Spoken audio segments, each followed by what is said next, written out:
시편 122편 1절에서 9절이고요. 오늘은 예루살렘 화평을 위해 기도하라. 예루살렘 화평을 위해 기도하라. 이 전형적인 메시아 시편이에요. 메시아 왕국의 시편입니다. 시편 122편 6절 말씀 같이 읽겠습니다. 예루살렘의 화평을 위하여 기도하라. 너를 사랑하는 자들은 형통하려다. 예루살렘의 화평을 위해 기도하라. 이제 말씀을 올바로 나누어 이렇게 하면 이건 당연히 이제 메시아 왕국의 시편인데 천년왕국을 나눕니다. 잠깐 기도합시다. 위대하시고 거룩하신 주 하나님 감사합니다. 하나님께서 은혜와 복을 주셔서 이 시간도 주의 말씀이 은혜로 건너게 잘 선포되도록 도와주시옵소서. 말씀 듣는 모든 혼들이 또 주의 영으로 충만한 시간, 또 은혜가 충만한 그런 시간이 되도록 도와주시고 무엇보다 더 주를 아는 지식에서 많이 자라나고 지혜롭게 해주실 간구합니다. 전능자주 하나님, 참 많은 혼들이 여러 문제로 어려움과 고난을 겪고 또 슬픔을 당할 때 주 하나님의 위로가 넘치길 원합니다. 하나님께서 기름 부음이 넘치게 하셔서 모든 상처를 싸매어 주시고 또 새롭게 일어날 힘을 주시길 원합니다. 전능자주 하나님 함께해 주십시오. 말씀을 전하는 자나 듣는 자 모두 주 앞에서 오늘 주께서 죄를 돌아보시길 원합니다. 감사드리며 주의 숨기도합니다. 아멘. 네. 오늘 공부할 시편은 122편입니다. 전형적인 메시아 왕국의 시편으로 천년왕국을 다루고 있습니다. 1절에 나온 주의 집, 2절에 네 성문들, 예루살렘, 3절 단단히 결합된 한 도시 모두 이 재림하신 주께서 세우신 다윗의 왕국에 관한 것, 예루살렘에 관한 말씀입니다. 주께서 지금 6절에 예루살렘 화평을 위해 기도하라 했는데 예루살렘은 그 뜻이 히브리어로 예루샬라임, 그 평화의 도시라는 뜻입니다. 우리가 샬롬 할 때 여러분, 샬롬, 예루살렘, 살렘왕, 샬롬, 이게 화폐라는 뜻은 다 아시죠? 워낙 유명한 말이니까, 그 샬롬, 샬렘 할 때 이게, 그 예루살렘, 제루살렘 할 때 우리가 예루샬라임, 샬라임, 평화의 도시라는 뜻입니다. 이게 우리 영어로 이제 제루살렘 할 때 제루죠? Y-E-R-U, 예루살렘, 예루하고 샬라임이 합쳐진 말인데, 샬라임이 이제 샬롬과 관련되어 있고 평화란 뜻, 화평이란 뜻입니다. 예루는 이제 일반적으로 설립하다, 기초를 두다 이런 의미로 쓰이고 예루살렘은 평화의 기반, 평화의 도시 이렇게 해석되기 때문에 기초들이 아닌 예루, 화평의 기초, 기초가 있는 도시. 그래서 화평의 도시, 평화의 기반 이렇게 됩니다. 아무튼 어떤 해석자들은 어떤 히브리 학자들은 이제 예루가 뜻이 꼭 화평, 기반, 도시란 뜻 말고 legacy 또는 heritage 이렇게 유산, 유업 이런 뜻이 있다. 그래서 히브리어 단어 예루살렘은 이제 예루샤라는 단어가 있는데 예루샤에서 나온 말이다. 그러면 이제 유산에서 나왔다. 그러면 예루살렘은 뜻은 어떻게 되냐면 평화의 유산, 화평의 유산이다. 이렇게 이제 해석하는 분들도 있습니다. 그런데 주로 이제 우리가 지금까지 들어왔던 것, 우리가 알고 있는 건 이제 화평의 도시, 이렇게 알고 있죠. 예, 그런데 이제 이런 거는 달리, 예루살렘은 여러분 잘 알다시피 역사적으로는, 전쟁으로 점철된 도시죠. 피로 넘치는 도시, 피가 가득한 도시. 전쟁과 피가 넘치는 그런 도시가 예루살렘이었습니다. 예언자들 비롯한 의인들의 피가 흥건하게 흘렀던 도시고, 침례자 요한과 스데반과 야고보서가 여기서 피 흘려 죽었습니다. 우리 주님도 여기서 죽임을 당하셨습니다. 대환란 때 목배인 두 증인도 이곳에서 피를 흘렸습니다. 이곳에서 피를 흘립니다. 평화의 도시가 아니라 피의 도시라고 불러도 전혀 이상이 없는, 이름에 전혀 이상이 없는 도시가 예루살렘입니다. 우리 주께서 말씀하시를 예루살렘은 위대한 왕의 도시라고 하셨습니다. 마태복음 5장 35절에 땅을 노다지 말 것은 그것이 그분의 발받침이기 때문이요 예루살렘을 노다지 말 것은 그것이 위대한 왕의 도시이기 때문이래요. 위대한 왕, 그레이트 킹이죠. 그레이트 킹, 큰 왕이라 했죠. 큰 왕, 크신 왕, 태왕, 누구죠? 예수 그리스도죠. 위대한 왕의 도시이기 때문이라. 위대한 왕의 도시, 그 예루살렘이라고요. 여기서 위대한 왕은 당연히 주 예수님입니다. 역사적으로 다윗이 이 도시를 정복한 후에 이곳을 수도로 삼았고 여기에 왕궁뿐 아니라 주의 집인 성전을 짓는 터전이 되게 했습니다. 하나님께서 이 도시를 주의 집을 둘 도시로 선택하셨습니다. 역대기 6장 6절에 오직 예루살렘을 택하여 내 이름을 거기에 두려 하였고 또 다윗을 택하여 내 백성 이스라엘을 다스리게 하려 하였노라. 주님께서 예루살렘을 택하여 내 이름을 거기에 두려고 하였고 내 이름을 거기에 두려 하였다 했어요. 그 주께서 예루살렘을 택하여 주의 이름을 거기에 두려고 다윗을 택했다고 했습니다. 다윗은 이곳을 이스라엘 수도로 삼았을 뿐 아니라 주께서 이곳을 주의 집을 둘 곳으로, 주의 언약궤 그 주의 집을 둘 곳으로 택하셨습니다. 스가랴 1장 17절에 또 외쳐 이르기를 만군의 주가 이같이 말하노라. 내 도시들이 형통하여 여전히 널리 퍼지리라. 주가 여전히 시온을 위로하며 여전히 예루살렘을 택하리라. 여러분, 주가 여전히 예루살렘을 택하리라. 예전에 이미 택하셨어요. 근데 여전히 택하리라. 이건 뭡니까? 예언이죠. 지금은 파괴되고 엉망진창 이교도들의 도시가 됐고 말이죠. 뭐 바빌론의 속국이 되고 페르시아의 속국이 되고 로마의 속국이 되고 이렇게 이런 도시지만 주님은 내가 여전히 예루살렘을 택하리라. 뭘로? 위대한 왕의 도시로. 주의 성전을 둘 곳으로 택하신다 이 말이에요. 이거는 미래죠. 주께서 예루살렘을 택하려고 하신 것은 하늘의 왕국의 수도로 이 도시를 택하신다는 겁니다. 주의 왕자를 놓고 친히 앉아서 다스릴 위대한 왕의 도시로 뉴욕이나 파리나 런던이나 뭐 북경이나 이런 데가 아니고 어디다? 예루살렘이다 이거예요. 그 주의 왕자를 놓고 친히 앉아 다스릴 위대한 왕의 도시로 이것을 택하시겠다 이 말입니다. 드가랴 2장 12절에 주께서 그 거룩한 땅에서 자신의 목 유다를 상속하시고 다시 예루살렘을 택하시리라. 다시 택하시리라. 전에도 다윗 때 택하셨고 다시 재림하셔도 예루살렘을 수도로 택하신다. 예루살렘은 영원한 왕의 도시다 이 말이에요. 영원한 왕의 도시다. 이 구절에서도 택하시리라 이렇게 됐죠. 미래형으로 되어 있는데 과거의 사건을 말한 것이 아니라 주의 재림 이후에 있을 일을 말합니다. 예루살렘은 지상의 여러 도시들 중에 한 도시가 아닙니다. 이곳은 주의 집이 있는 유일한 도시고 주께서 택하신 도시고 주의 도시입니다.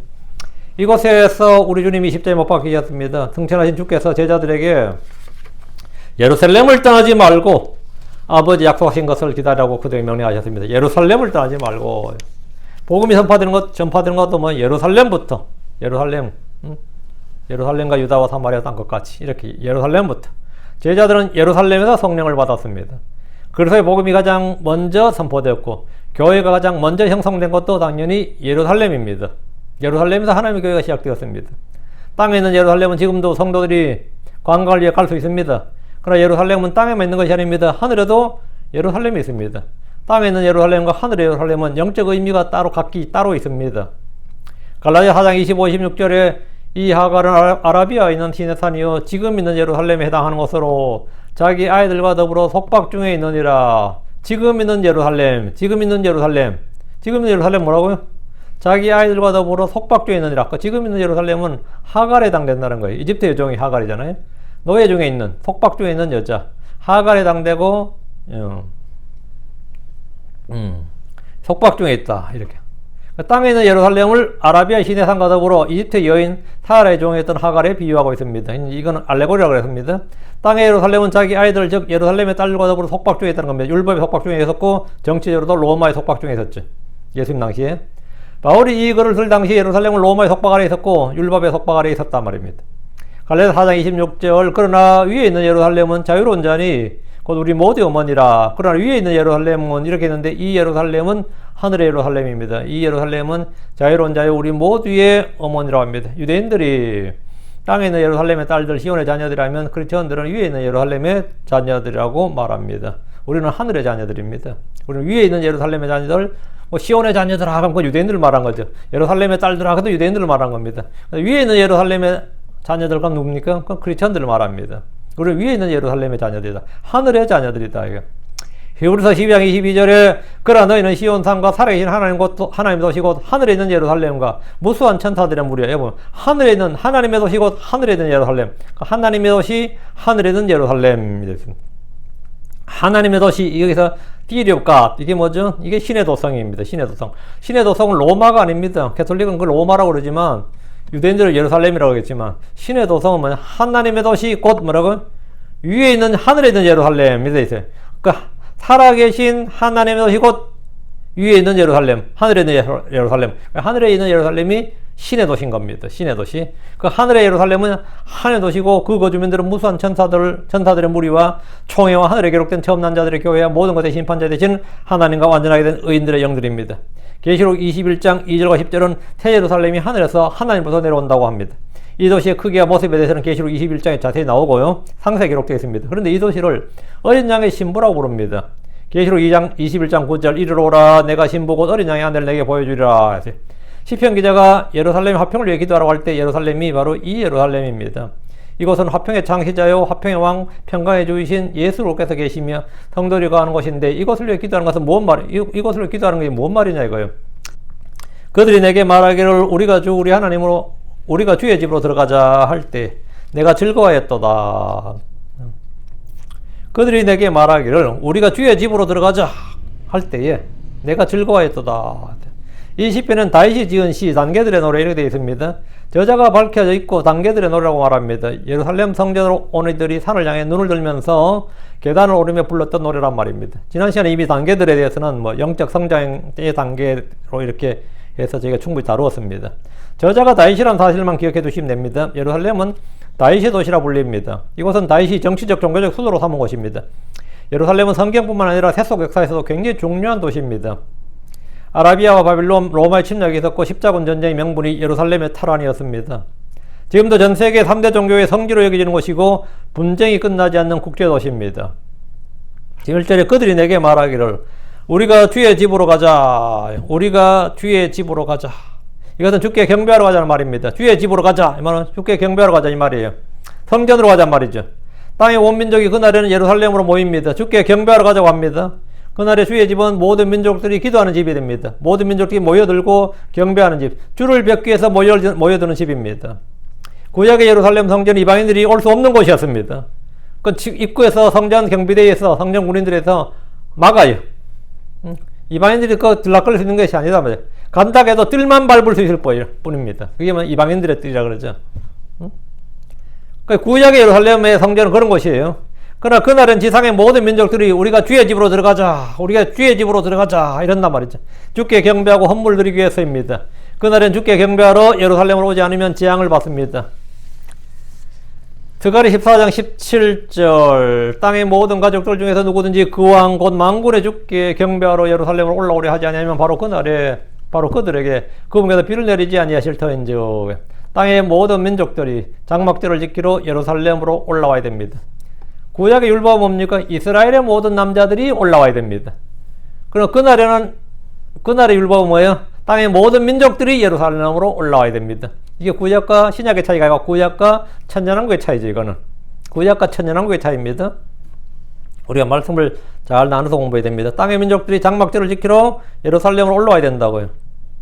스가랴 14장 19절 장막절을 지키러 올라오지 아니하는 모든 민족들이 받을 벌과 이집트가 받을 벌이 이러하리라 하면 주님께서 이 명령을 지키지 않으면 재앙을 내리신다고 하셨습니다. 벌을 내리신다. 구약에서 이방인들이 우리가 예루살렘으로 가자 하는 말은 뭐 치러 가자, 그것을 차지하러 가자 이런 말이 아니고 옛날에는 우리가 예루살렘으로 가자 이 말은 뭐죠? 예루살렘을 삼키러 가자, 치러 가자, 뺏으러 가자 뭐 이거였죠. 바빌론이 느부갓네살이 예를 들어 우리가 예루살렘으로 가자 이 말은 뭐죠? 예루살렘을 치자는 말이지. 사내립이 우리가 예루살렘으로 가자 그럼 뭐예요? 그거는 예루살렘 치자는 말이죠. 뭐 그런 말이죠. 전쟁 선포고 정복을 위해서 가자는 말입니다.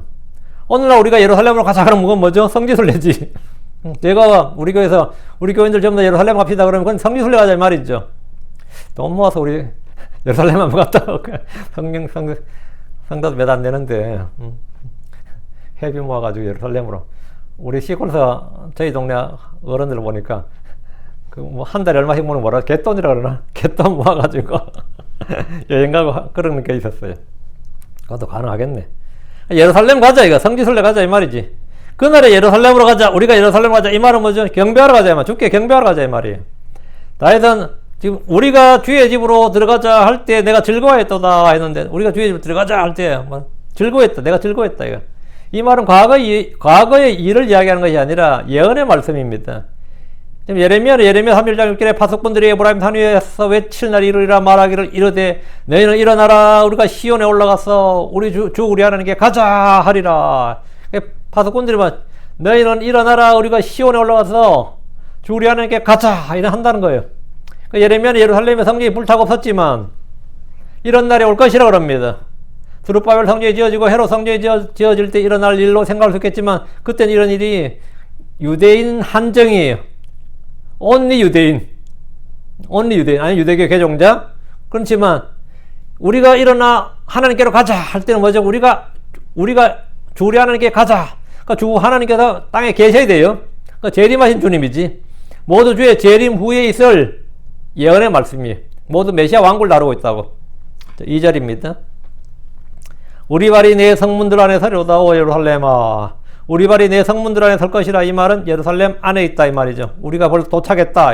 우리 발이 예루살렘에 도착했다. 지금 어디 계시냐 그러면 제가 서울에 있습니다. LA에 있습니다. 이게 뭐죠? 내 발은 지금 LA 있는데, 여기 서 있는데, 이거지. 내가 어디 있다, 이거.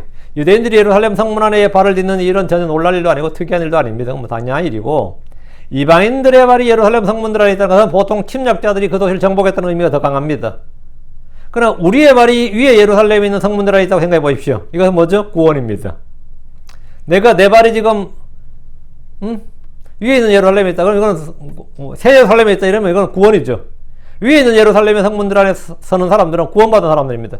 본문의 정확한 교리적 예언적 의미는 천년왕국의 예루살렘, 메시아 왕국의 예루살렘의 성문들 안에 있는 사람들의 발입니다. 이방 민족들이 그날의 성문들 안에 있습니다. 오 예루살렘아, 예루살렘은 그날의 모든 민족들이 주를 경배하러 오는 도시며 기도하러 오는 도시가 되는 겁니다. 3절, 예루살렘은 서로 단단히 결합된 한 도시로 건축되었도다. 처음에 예루살렘은 여부수 족속의 도시였습니다. 창세기에 살렘 왕 나온 그 멜기세덱이 바로 예루살렘의 왕입니다. 예루살렘의 왕이 살렘 왕이랍니다. 그리고 가나안 정복 전쟁 때 예루살렘 왕이 아도니세덱이었습니다. 아도니세덱이었는데 이 도시는 산지에 세워진 도시로 천의 요새로 알려져 있었습니다. 그래서 아무도 지키지 않아도 침략이 불가능한 도시였고 정복이 어려운 도시로 알려져 있습니다. 여호수아는 예루살렘 왕 아도니세덱을 붙잡아서 그의 엄지손가락과 엄지발가락을 자르고 예루살렘으로 끌고 가서 죽였습니다. 그런데 이 도시는 여전히 여부수 족속의 땅으로 남아있었고 다윗 때 정복했습니다. 다윗은 이 도시를 서로 단단히 결합된 한 도시 이랬는데 이것은 여부수 족속이 그런 도시를 건축했다는 말이 아닙니다. 그럼 다윗이 예루살렘을 이런 도시로 천의 요새로 건축했다 그 말도 아니에요. 이 도시를 강한 도시요 큰 도시요 반석 위에 세워진 견고한 도시로 건축하시는 분은 주 하나님이십니다. 주 하나님이에요. 사도행전 15장 16절에 이 일 뒤에 내가 돌아와 다윗이 쓰러진 장막을 다시 건축하고 내가 그것에 허물어진 것을 다시 건축하며 내가 그것을 세우리니 이랬죠. 주님께서 다윗의 장막을 건축하고 그것에 허물어진 것을 다시 건축해서 내가 세운댔어요. 내가 돌아와 이건 주의 지상재림입니다. 내가 다시 건축하고 다시 건축하며 내가 그걸 세우리니 이 말씀 I will build 했죠. 주님이 뭘 세웠나? 예루살렘의 건축이에요. 히브리서 11장 10절 이는 그가 기초들이 있는 한 도시를 받았기 때문이라 그것의 건축자와 만드신 분은 하나님이시니라. 그것의 건축자와 만드시는 분 뭐라고요? 하나님이시니라. 하나님이시다고. 여기서 말한 기초들이 있는 한 도시가 바로 주께서 세우시는 예루살렘입니다. 다윗은 지금 예언자로서 앞으로 주께서 세우실 예루살렘에 대해서 예언하고 있습니다. 4절 지파들이 거기로 올라가나니 곧 주의 지파들이 주의 이름에 감사를 드리려고 이스라엘의 증언으로 향하는도다. 지파들이 올라간다. 지파들 하면 뭐죠? 예, 이스라엘 12지파를 생각해야 됩니다. 이스라엘에서 12지파 있었죠. 이제 다른 나라에서 이미 보통 족속들 그래요. 트라이반, 부족, 족속, 지파 다 됐네. 지파들 하면 건 이스라엘 12지파를 생각해야 됩니다. 남북왕국 시대는 남쪽 왕국을 유다지파, 북쪽 왕국을 에브라임 지파라 불렀습니다. 신약에서 이스라엘 전체를 그냥 이스라엘 지파라 부르게 됐고 지파들이 거기로 올라가나니 이스라엘 지파들은 주의 명령에 따라 예루살렘으로 올라가 주께 경배합니다. 율법 1년에 3번 반드시 주 앞에 보이라고 명령합니다.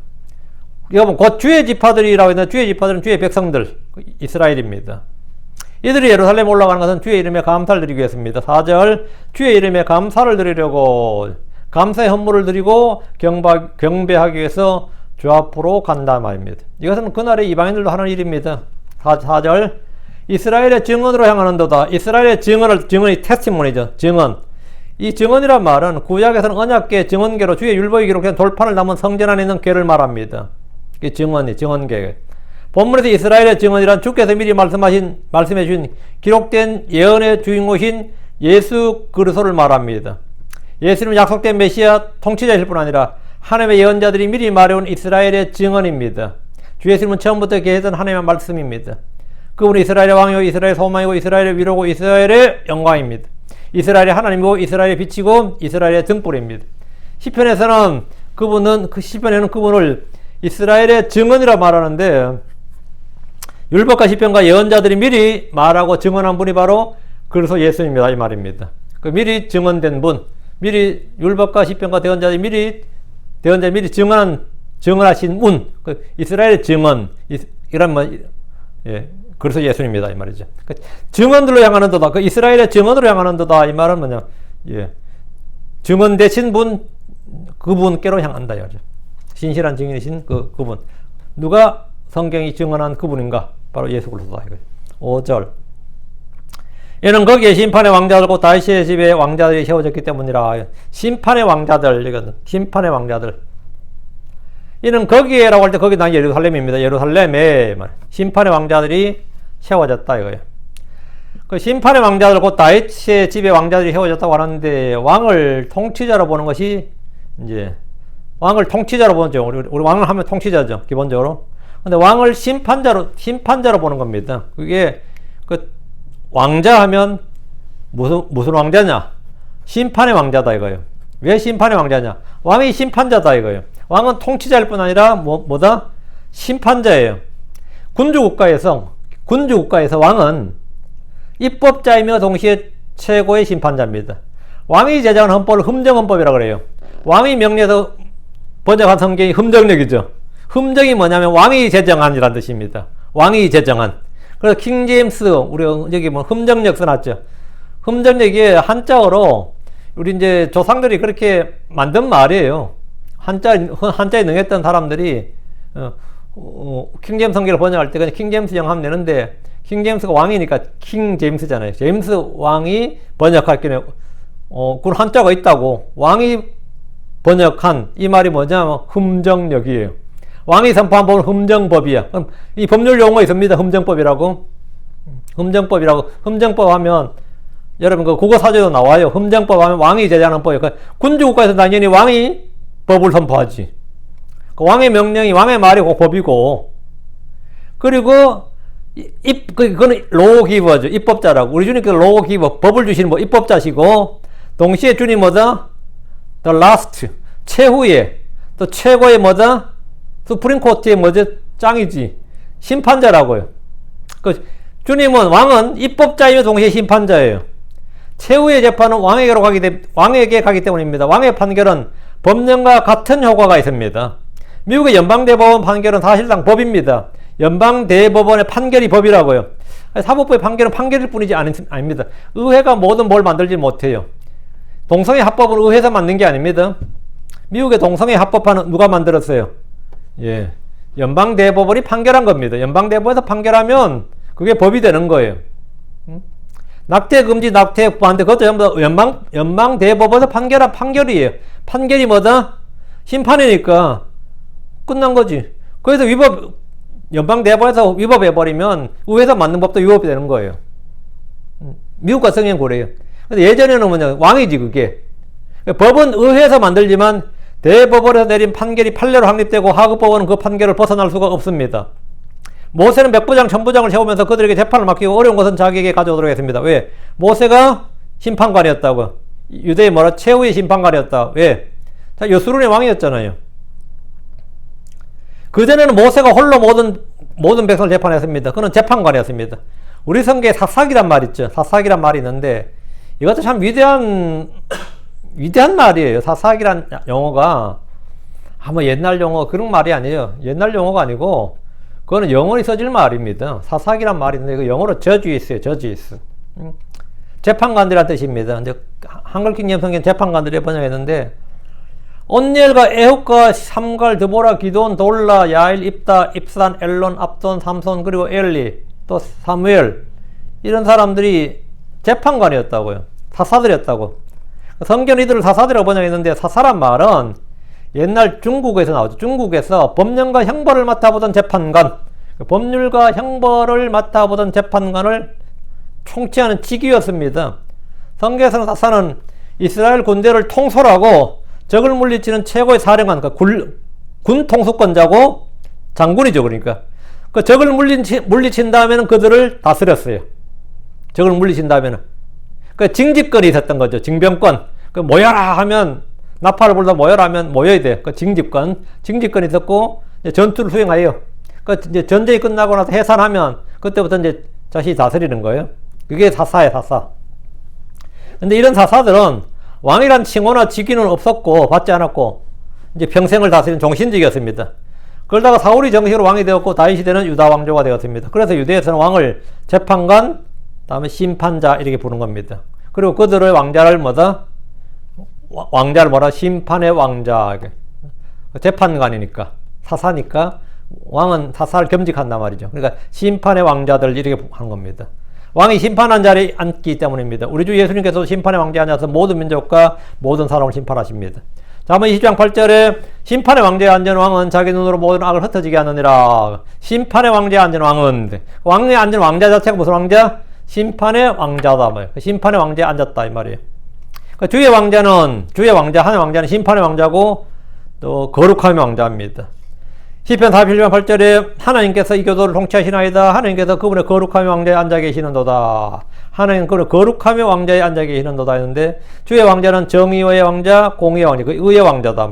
주의 왕자는 영광의 왕자입니다. 주의 왕자는 영원한 왕자입니다. 주의 왕국은 끊어지거나 무너지지 않습니다. 주님은 죽지 않으시기 때문에 퇴임하는 일도 없고, 누구에게 물려주는 일도 없고, 반란이나 뭘로 빼앗긴 일도 없고, 주의 왕국, 그분의 왕자는 영원한 왕국, 영원한 왕자입니다. 주의 왕자는 자비의 왕자입니다. 주의 왕자는 은혜의 왕자입니다. 우리는 언제든지 자비와 은혜를 얻기 위해서 은혜의 왕자 앞으로 담대히 나아갈 수 있습니다. 6절입니다. 예루살렘의 화평을 위하여 기도하라. 너를 사랑하는 자들은 형통하리라. 예루살렘의 화평을 위해 기도하라. 이 말은 예루살렘에 전쟁이 없도록 하라. 분쟁이 없도록 하라. 이곳을 유토피아로 건설하자 이 말이 아닙니다. 예루살렘은 다윗이 전쟁으로 정복한 도시고 지금까지 끝없이 전쟁을 치른 곳입니다. 지금도 분쟁 중이고 앞으로도 이곳은 가장 극심한 전쟁의 소용소리 속에 몰리는 그런 장소입니다.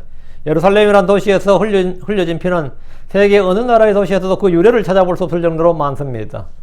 유대인들은 예루살렘의 화평을 위해 늘 기도하지만 그것은 언제나 전쟁터였습니다. 아시리아의 사내립이 예루살렘을 포위했다가 18만 5천 명의 군인들이 몰살당했습니다. 엄청나죠? 바빌론이 이것을 공격해서 완전히 함락했고 유대인들을 포로 잡았습니다. 이때 죽은 사람의 피가 얼마나 많이 흘렀을지 한번 생각해 보십시오. 알렉산더 대왕도 이것을 침략했지만 평화로 입성했고 큰 전쟁을 치르지 않았지만 그가 죽고 나서 주전 168년 시리아의 안티오쿠스 4세 에피파네스라고 해요. 에피파네스가 예루살렘을 함락하고 유대인들의 성전을 불태웠습니다. 이때도 엄청 죽였습니다. 주전 63년 로마의 폼페이우스가 예루살렘을 함락했습니다. 주후 70년에 로마군은 예루살렘을 다시 한번 포위 공격했고 예루살렘 완전히 함락을 했는데 이때도 예루살렘의 주민들이 엄청 죽었습니다. 그 수가 기록마다 다 다른데 셀 수가 없는 거죠. 유대인들을 엄청 학살했어요. 이때 유대인들은 전 세계로 흩어지는 디아스포라가 일어났는데 그때 일어난 디아스포라로 해서 현재 유대인은 유대 땅에 사는 유대인들보다 해외에 사는 유대인이 더 많습니다. 이스라엘 사람 하면 이스라엘 땅에 사는 이스라엘 사람보다 이스라엘 땅 밖에 있는 이스라엘이 훨씬 많아요. 훨씬 많이 살아요. 한번 그런 디아스포라가 일어났기 때문입니다. 그러나 전쟁이 끝나는 게 아니에요. 전쟁은 계속됐습니다. 예루살렘에서의 전쟁은 그 후로도 계속되었는데 1095년에서 1291년에 일어난 전쟁은 200년간 전쟁이 일어났습니다. 그게 십자군 전쟁입니다. 십자군 전쟁은 200년간 일어났습니다. 이것은 유대인과 이교도들, 이방인들과의 전쟁이 아니라 유럽과 중동 무슬림들이 유대 땅 예루살렘을 놓고 전쟁을 벌인 거예요. 참 서로 황당한 거죠. 거기서 얼마나 많이 죽었을지 한번 생각해 봐요. 1099년은 유럽이겠지만 1187년에는 이슬람의 살라딘이 예루살렘을 함락하고 십자군을 몰아냈습니다. 1948년에 이스라엘이 건국되었지만 1948년부터 전쟁이 1차 중동전쟁이 시작되었습니다. 1956년에 2차 중동전쟁, 1967년에 3차 중동전쟁, 1974년에 3년에 4차 중동전쟁, 그리고 팔레스타인과 이스라엘의 분쟁이 현재까지 계속 진행 중입니다. 아니 끝난 게 아니에요. 아주 진행 중이에요. 6일 전쟁에서 이스라엘은 승리해서 요르단강 서안 지구와 가자 지구와 동예루살렘을 다 차지했습니다. 그러나 이스라엘은 이 지역을 팔레스타인 국가에 양도해야 된다는 국제사회 압력을 받았고 예루살렘 일부를 돌려줘야 됐습니다. 그래서 분쟁은 아직도 끝이 나지 않았습니다. 수많은 유대인들과 크리스천들이 시편의 이 말씀, 예루살렘 화평을 위하여 기도하라, 너를 사랑하는 자들은 형통하리라, 이 말씀에 따라 기도하는데 왜 예루살렘은 화평이 없고 전쟁만 있는 겁니까? 지금도 통곡에서 맨날 이 말씀 가지고 예루살렘 화평을 위해서 기도하는데 왜 지금까지 계속해서 구약 신약 가리지 않고 지금 현재까지도 전쟁만 있는 거예요? 평강의 주께서 오시지 않았기 때문입니다. 예루살렘의 화평을 위해 기도하라, 이 말의 정확한 의미는 평강의 주의 오심을 위해서, 그분의 통치를 위해서 기도하라 이 말입니다. 그분이 이 땅에 오셔서 통치하도록 기도하라. 한마디로 말하면 주의 재림을 위해 기도하라 이 말이에요. 그렇지 평화해 주고 오실 때까지는 이 땅에 아무리 뭐 금식을 하고 뭘 기도해도 평화는 없다 이거예요. 그러니까 예루살렘 화평을 위해 기도하라면 위대한 왕의 도시, 이 도시는 지금 왕이 없는 거예요. 그러니까 맨날 전쟁이 있는 거지. 그러니까 왕이신 주님이 오시도록, 화평의 통치자 평강의 주께서 오시도록, 그래서 그분이 의와 화평으로 다스리도록 기도하라 이거예요. 이 의미를 모르면 뭐 맨날 기도하기 예루살렘에 전쟁이 없도록 기도해 주십시오. 예루살렘에 전쟁이 없도록 아무래도 그건 안 되는 겁니다. 그거는 뭐 말이 안 되는 거예요. 주께서 오시면 예루살렘 화평을 위해 기도했던 모든 기도가 응답되는 겁니다. 너를 사랑하는 자들은 형통하리라 했는데 예루살렘을 사랑하는 유일한 이유는 그곳이 위대한 왕의 도시로 주께서 거기 계시기 때문입니다. 그래서 우리가 예루살렘을 사랑하는 겁니다. 그게 이유의 전부입니다. 내가 거기 가서 살 것도 아닌데 왜 예루살렘을 사랑하느냐? 예. 그게 주님의 도시이기 때문에. 예루살렘을 사랑하라는 말씀은 예루살렘에 계신 주를 사랑하라는 겁니다. 이는 우리가 위에 있는 것들에 애착을 두는 것과 같은 의미입니다. 시편 128편 5절 주께서 시온으로부터 내게 복을 주시리니 너는 내가 사는 모든 날 동안 예루살렘에 복을 보리라. 주께서 시온으로부터 내게 복을 주시리니 시온이 복의 근원이죠. 왜? 주님이 복이신 분이 거기 계시니까 시온으로부터 내게 복을 주시니 시온으로부터 율법이 나온다고. 왜? 시온에 주님이 계시니까 너는 내가 사는 모든 날 동안 예루살렘에 복을 보리라. 주께서 시온에 계시기 때문에 거기서 복이 나오는 겁니다. 시온에서 법이 나오는 것도 똑같은 거예요. 그 미가서 4장 2절에 이는 율법이 시온에서 나가고 주의 말씀이 예루살렘으로부터 나아갈 것이기 때문이라. 이런 말씀은 모두 천년왕국의 예루살렘에 관한 것입니다. 7절 화평이 내 성벽들 안에 있고 형통함이 내 궁궐 안에 있을지어다. 화평이 내 성벽들 안에 있다는 것은 화평의 통치자 평강의 주께서 그곳에 계시다는 말입니다. 그곳에 주님이 계시지 않을 때는 그 안에 어떤 평화도 없습니다. 지금 예루살렘은 중동의 화약가로 불립니다. 늘 분쟁과 다툼과 전쟁이 있기 때문입니다. 그런데 예루살렘의 성벽들 안에 화평이 있고 안식이 있고 의가 있고 사랑이 있다면 거기에는 주님이 계시다는 말입니다. 그날은 주의 재림의 때입니다. 7절에 형통함이 내 궁궐 안에 있을지어다. 다윗과 솔로몬의 시대에 이런 일이 있긴 했지만 이 말씀 역시 예언의 말씀입니다. 주님이 통치하는 그날의 화평의 번창함이 끝이 없을 겁니다. 이스라엘이 누리는 화평이 어떨지 생각해 보십시오. 그날엔 군대가 없고 무기를 만들지 않습니다. 전쟁이 없다 이 말이에요. 이사 2장 4절에 그분께서 민족들 가운데서 심판하시며, 이 심판하시며 이 말은 통치하시고 재판하시며 이 말이에요. 그분께서 민족들 가운데 심판하시며, 심판하신다 이 말은 주님이 재판관이 되셔서 다 재판하신다고요. 주님이 사사다 이 말이에요. 주님이 왕이시고 재판관이시라고. 그분께서 민족들 가운데 심판하시며 많은 백성들을 꾸짖으시리니 그들이 자기들의 칼을 두들겨 쟁기날을 만들고 자기들의 창날을 낫으로 만들리라. 민족이 민족을 대항하여 칼을 들지 아니하며 다시는 그들이 전쟁을 배우지 아니하리라. 왜? 주님이 재판하시니까. 주님이 심판의 왕좌에 앉아 계시기 때문이죠. 이게 바로 화평이 내 성벽들 안에 있다는 본래 뜻입니다. 우리는 이런 세상 오기를 간절히 바라고 있습니다. 주께서 오시는 그날 주님이 세우시는 왕국에서 성취될 말씀들은 구약이나 교회 시대에 아무리 적용해도 소용이 없습니다. 어떤 분은 영적으로 나 자신에게 어떻게 적용해볼까 생각하기도 하지만 말씀을 올바로 나누어 공부해야 됩니다. 아무리 예루살렘 화평을 위해 기도한다 해도 얼마 있지 않아서 그곳은 또 뉴스에 나올 겁니다. 전쟁 터졌다고. 또 미사일이 날아다닌다고.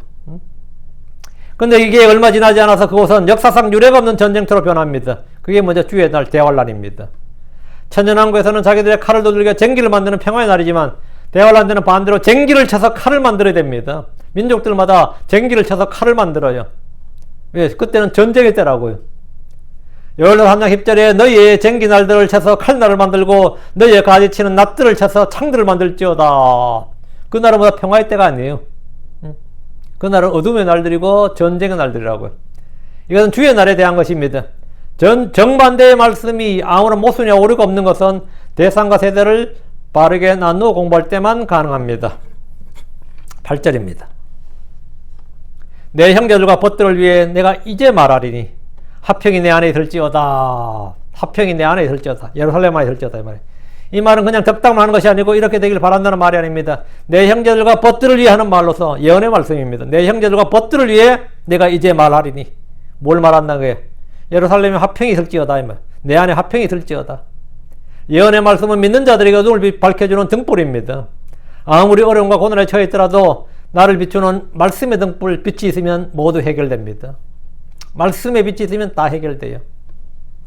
한국이 일본에게 한 36년 정복 통치받을 때 조선의 웬만한 식자들, 좀 똑똑한 사람들, 민중들 말고 좀 많은 사람들은 일본 통치가 한 100년 이상 영구히 지속될 것이라는 생각을 암울했어요, 솔직히.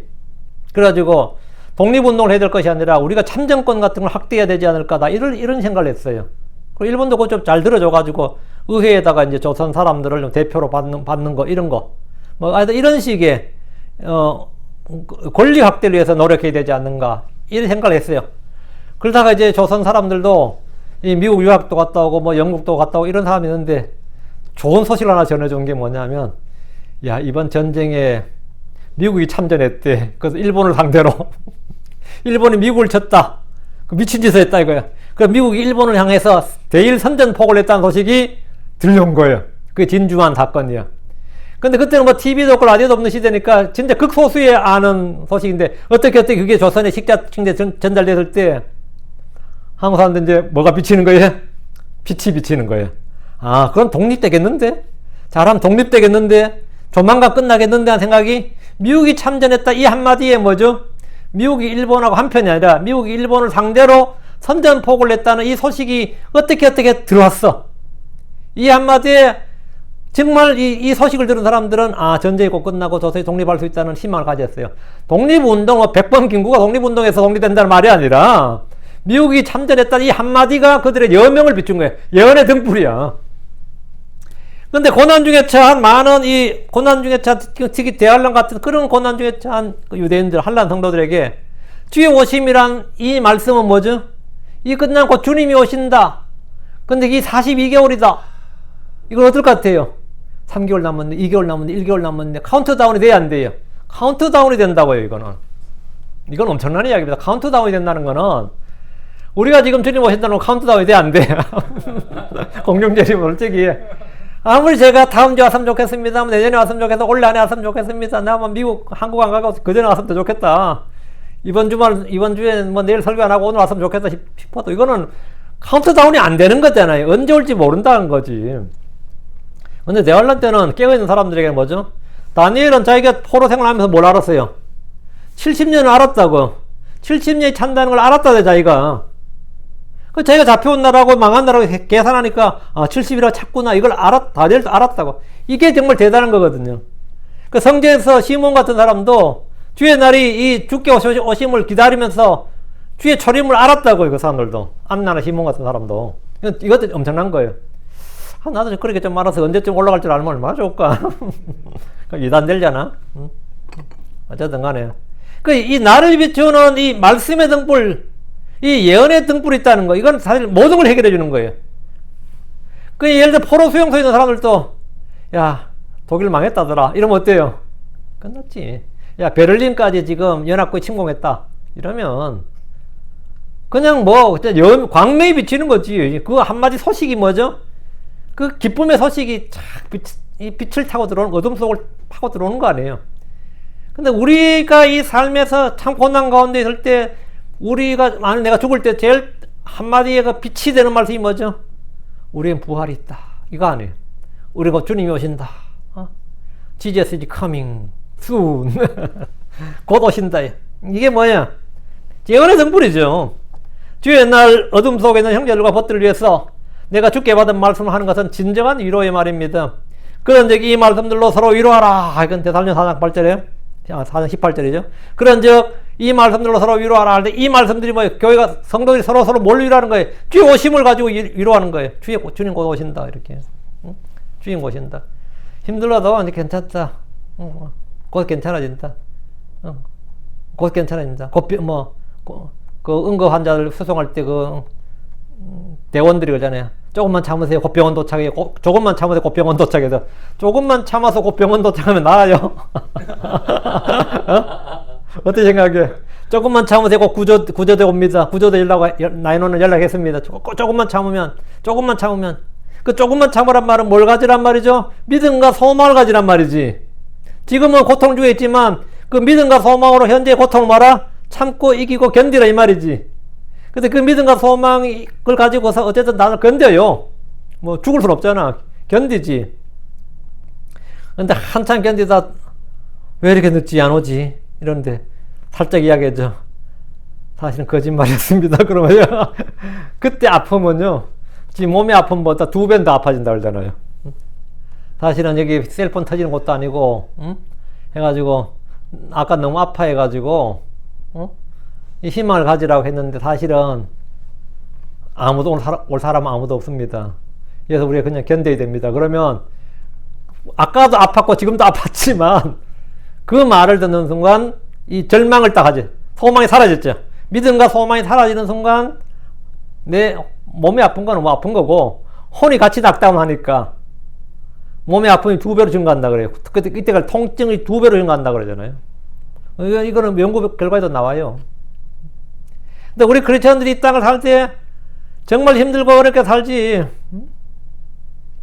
뭐 어떤 사람은 뭐 가정폭력 당하고 어떤 사람은 빚쟁이한테만 시달리고 막 그러면 스트레스 받고 막 공황장애 겪고 막 공황장애 겪고 별 사람 다 있잖아요. 시달리고 하는 사람들이 어떻게 견딜 수 있어요? 뭔가가 있어야 된다고. 그 뭔가가 뭐냐 이거죠. 그런즉 이 말씀들로 서로 위로하라. 근데 우리가 크리스천으로서 그 사람이 무슨 말을 해줘서 위로를 할 수 있겠어요? 정부에서 꽃빛 다 탕감해 준다네. 뭐 이런 거. 특별 사명이 있다네. 우리 크리스천들에게 진짜 위로가 되는 말씀, 이게 뭐냐면, 주여오심이에요. 근데 오늘 크리스천들이 이게 위로가 안 돼, 대부분 다 크리스천들이 오늘날. 이거 해봐 별로 위로를 못 받는다고. 왜 그럴 것 같아? 크리스천들은 주로 휴거의 복된 소망과 주여오심과 부활의 소망 등을 서로 말함으로써 서로에게 위로를 주는 그런 존재들입니다. 그렇게 하라고 해요. 자, 9절입니다. 주 우리 하나님의 집으로 인하여 나는 내가 잘 되길 구하리라. 그러니까 여기 잘 되길 구하리라. 이분이 I will seek thy good 이래 있죠. 여기 언더라인. 여기 우리 성경에는 내가 내 복을 구하리로다 이래 돼 있네요. 지금 흠정 얘기는 나는 내가 잘 되길 구하리라. I will seek thy good 이래 있죠. 이 good이란 단어를 이제 번역이 안 되는 거예요. thy good 있거든요. 그러니까 너의 선함 하니까 좀 말이 한국말 좀 꼬이는 것 같고. 너의 형통하게 좀 너무 의역 같고, 그리고 보통 너의 복 이랬는데, 그나마 좀 부사하게 하면 내 유익을 구하리라, 이 정도도 괜찮은 것 같아요. 나는 내 유익을 구하리라. 내 유익을 구하리라. 이게 뭐냐면, 나는 내가 잘 되길 구하리라, 이거거든. 시편 기자는 주 우리 하나님의 집으로 인하여 라고, 그가 권면하고 명령하고 기도한 이유를 말하는 거예요, 지금 우리라면 맞아. 주의 이름을 위하여 하나님의 왕국을 위하여 주의 영광을 위하여 이런 식으로 말할 겁니다. 우리 하나님의 집으로 인하여 이 말은 주의 집 주가 계신 그 집 때문에 그 집으로 인해서 내가 너를 위해 뭘 구하겠다는 거예요. 주의 이름 주의 영광이 훼손되지 않도록 너를 위해 뭔가를 구하겠다 이 말이죠. 나를 위해 구하는 것이 아니라 주를 위해 구한다는 의미입니다. 내가 잘 되길 구하리라. I will seek thy good. 이 말은 뭐냐면 내가 잘 되길 구한다 이 말입니다. 내가 잘 되길 구한다 이 말이에요. 이것은 한국의 부모나 선배나 상사 친구들이 뭔가를 말하면서 자주 하는 레파토리가 뭐죠? 내가 이렇게 잔소리를 하는 거는, 내가 이렇게 쓴소리를 하는 것은 뭐야? 내가 잘 되라고 하냐, 네가 잘 되라고 하는 거지, 그 말이죠. 그 말 많이 하죠. 근데 육신의 부모들도 애 때릴 때, 징계할 때 다 자기 잘 되라고 해요. 자기를 위해서 한 거야. 응? 나도 우리 애 뭐 학교 좋은 데 가길 바란 거, 사실 애 때문이기도 하지만, 애를 위해서라 하지만 사실 한편에 뭐죠? 내가 자랑하려고. 내가 잘 되기. 이런 거, 내 유익을 위해서라고. 육신의 부모들 다 자기 유익을 위해서 애를 징계해요. 뭐, 사실은. 그 애들 왜 그러냐면, 내 마음 편하자고, 그 꼴 내가 보기 싫으니까, 내가 못 견디겠으니까, 뭐, 애를 위해서 하지만, 나도 어릴 때 참 많이 맞았는데, 맞으면서 때리면서 하는 그 선생이나 부모나 어른이 다 뭐라냐. 다 니 잘 되라고 하는 거라 그래요. 나 진짜 황당하지. 이게 다 니 잘 되라고 하는 일이다. 그렇게 말하지. 그래야 때린 놈도 뭐죠. 죄책감 안 갖고. 맞은 놈도 덜 억울하고. 서로가 원한을 안 갖게 되잖아요. 여러분 어때? 여러분 자식들 안 그래요? 한번 쥐 박으면서 다 니 잘 되라 그런다. 그런 적 없어요? 응? 뭐 다 니 잘 되라고 하는 말이지. 뭐 니 잘못되라고 내가 이러겠냐. 이런 거 아니다. 이렇게 할 때 니가 잘 되길 바란다. 네가 잘 되길 구한다. 이 말이 뭐냐? I will seek thy good이에요. 이게 여기서 쓰는 말입니다. 이거는 굉장히 많이 쓰는 말이에요. 그러니까 네 잘 되라고, 네 좋으라고, 너의 유익을 위해서 내가 뭘 구한다 이거예요. 우린 지역교회 성장을 위해서 우리 성도들이 모두 잘 되길 구할 수 있습니다. 그렇죠? 근데 저 사람 왜 성공하길 구하느냐? 우리 교회 잘 되라고. 네 잘 되는 것도 좋지만 우리 교회를 위해서, 우리 교회로 인해서 네가 개판지고 사고치고 하면 우리 교회, 우리 주님 이름이 욕먹으니까 우리 주님을 위해서 나는 중보기도 할 때 너희들 다 잘 되길 구한다고. 응? 또 한편으로는 또 뭐 이기적망이 있어서 저 사람 잘 되면 우리 교회 뭐 헌금을 좀 더 하겠지 싶어가지고 또 잘 되길 구할 수도 있어요. 그러니까 그걸 기대하고 잘 되길 구해서 잘 됐다니만 죄나 짓더라. 그러면 걔는 쓸데없는 기도했네. 그렇게 취업이 안 돼서 막 취업 되기를 엄청나게 기도하고 철학기도, 금식기도, 새벽기도까지 해줬더니만 취직됐어. 할렐루야 하더니 한 주, 두 주 나오더니 그 다음부터 바빠서 못 나오네. 다음부터 뭐 돈 벌고는 뭐 죄 지고 다니네. 그럼 뭐 더 엉망이 된 거죠. 우리는 하여튼 지금 이 구절의 말로 하면 주 우리 하나님의 집으로 인하여 나는 내가 잘 되길 구하리라. 우린 다른 사람이 잘 되길 구해야 됩니다. 당연히 구해야 돼요. 우린 주의 이름으로 인해서 교회가 성장하고 부흥하기를 구할 수 있습니다. 부모들은 자식들의 유익을 위해서, 이 유익이 뭐냐면 잘 되기 위해서 좋은 걸 구할 수 있습니다. 자식들의 이 굿이 뭐예요? 좋은 거예요. 자식들 잘 되기, 자식들 유익, 자식들의 이익, 자식들이 잘 되는 거, 그걸 구한다 이 말입니다. 좋은 친구들은 친구들이 잘 되길 구합니다. 성도들은 다른 사람이 유익, 즉 다른 사람이 잘 되길 구하는 겁니다. 이럴 때 영어로 쓰는 표현이 I will seek thy good이에요. I will seek thy good. 영어에서는 이제 카드나 편지나 덕담을 나눌 때 이제 뭐 감사 편지, 감사 카드는 있을 때 많이 쓰는 I will seek thy good 많이 써요. 그러면 난 당신이 잘 되길 구합니다. 이렇게. 이거 많이 쓰는 거. 뭐 God bless you만큼이나 그만큼 흔하게 쓰진 않는데 God bless you 하면 하나님께 널 축복하시기를 하는 게 이제 덕담이잖아요. 그렇지만 그거 같이 I will seek thy good. 그래요. 이 영어에서는 카드나 편지, 덕담을 나눌 때 일상 자주 쓰는 표현입니다. 우리말 성경에서는 내가 내 복을 구하려다 이렇게 했는데 약간의 의역입니다. 그래 틀린 말 아닌데 그냥 나는 내가 잘 되길 구하노라 이 말이에요. 난 너의 유익을 구하노라 뭐 이 정도입니다. 의미는 아시겠죠? 충분히 와닿는다 생각하시고 또 어떤 번역에는 뭐 형통을 구한다고 돼 있고 뭐 여러 가지 다 이게 해결이 안 돼요. 이게 좀 몇 번 나오는 표현이에요. 또 어떤 사람은 행복을 구한다는 이렇게 번역된 성경도 있고 뭐 이렇습니다. 정확한 의미는 이거다. 나는 네가 잘 되길 구하노라 이 말입니다. 주님께서 이스라엘에게 율법을 주시고 지키라고 명한 것은 그들의 유익, 그들이 잘 되기를 위한 겁니다. 하나님께서 율법을 주실 때 왜 율법을 주셨어요? 예, 너희들의 유익을 위해서, 너희들이 잘 되라고 주신 거다 이 말이에요. 우리가 하나님께서 법을 주신 것은 우리를 구속하고 억압하기 위해서 주신 거 아닙니다.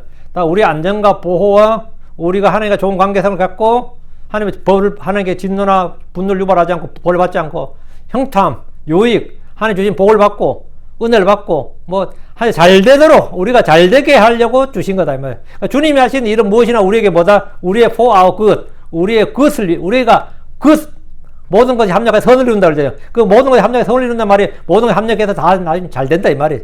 그게 우리에게 좋고 잘 되고 유익을 위한 것이다 이 말이에요. 신명기 10장 13절에 내가 이날 내 번영을 위하여 내게 명령하는 주의 명령과 그의 법규를 지키는 것이 아니냐 이랬거든요. 여기 보면 내 번영을 위하여 이랬는데 이 for thy good이에요 보면.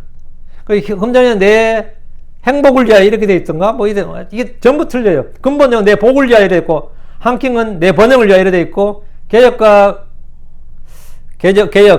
금정력은 내 행복을 위하여 이래 돼 있습니다. 그럼 정확한 말은 뭐냐? 보다 이것은 내가 이날 내가 잘 되게 하기 위하여 내게 명령한 주의 명령과 그의 법규를 지키는 것이 아니냐. 네가 잘 되려면 뭐 해야 된다? 주의 명령과 법규를 지키는 것. 이게 네가 잘 되는 법이다. 이거. 굳이 한자를 써서 간략하게 하려면 내가 잘 되게 하기 위하여 이게 이제 말이 너무 늘어진다 싶으면 그 한자로 쓰겠다 싶으면 내 유익을 위하여 이 정도 가장 정확해요. 참 정확한 말이니까 가장 근사치에 가까워요. 그게 for thy good이라고. 내 선함을 위하여 하면 뜻이 잘 안 하니까 내 선함을 할 때 선이 뭐냐면 선이 뭐예요? 잘 될 선자예요. 우리가 선할 때 선이 뜻이 뭐냐면 좋을 선, 착할 선, 잘 될 선입니다. 이게 그 말은 뭐냐면 내가 잘 되게 하기 위하여 이 말이에요. 내 유익을 위하여. 굳이 한자를 쓰면 이제 내 유익을 위하여 가장 가까운 거고요. 주께서 법을 주신 목적은 우리가 잘못되라고 주신 것이 아니고 우리를 통제하기 위해서 주신 것이 아니라 우리가 잘 되라고 우리의 유익을 위해서 주셨다 이 말이지. 내에서 기도하는 목적도 뭐냐? 주 우리 하나님의 집으로 인하여 내가 잘 되기를 나는 구하리라. I will seek thy good. 이렇게 말. I will seek thy good. 기도하는 것도 마찬가지다 이 말입니다. 우리는 주의 몸된 교회로 인해서 형제자매들이 모두 잘 되길 구합니다. 모두 잘 되길 구해요. 저는 우리 교회 성도뿐만 아니라 날 욕하는 놈들도 다 잘 되길 바랍니다. 나 욕하는 놈들도 제발 좀 잘 됐으면 좋겠어요. 그 잘 되는 의미가 좀 다르긴 하겠지만 다 잘 되길 바라요. 진짜 잘 되길 바랍니다. I will seek thy good. seek은 구한다 말입니다. I will seek thy good. God bless you. 항상 그래요. God bless you. 하나님께 너를 복 주시길 바란다고요. 그래서 가장 큰 복은 바로 잡으면 하는 그 꾸짖으신가 바로 잡으냐 주께서 바로 잡아주냐 행복한 자죠.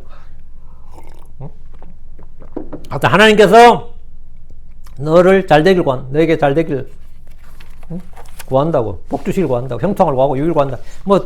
다 거기서 그 말이에요. 거기서 그 말인데 이제 약간 의미 뉘앙스의 차이가 있으니까 이해하시고, 오늘 예루살렘의 화평을 위하여 기도하라 했는데 이 시편이 전형적인 이제 메시아 왕국의 시편이다 하는 것은 여러분이 딱 감을 잡으시고 본문 읽으시면 문맥이 쫙 통하죠. 말씀이 안 통하는 말씀이 별로 없을 겁니다. 네, 오늘 여기까지 기도합시다.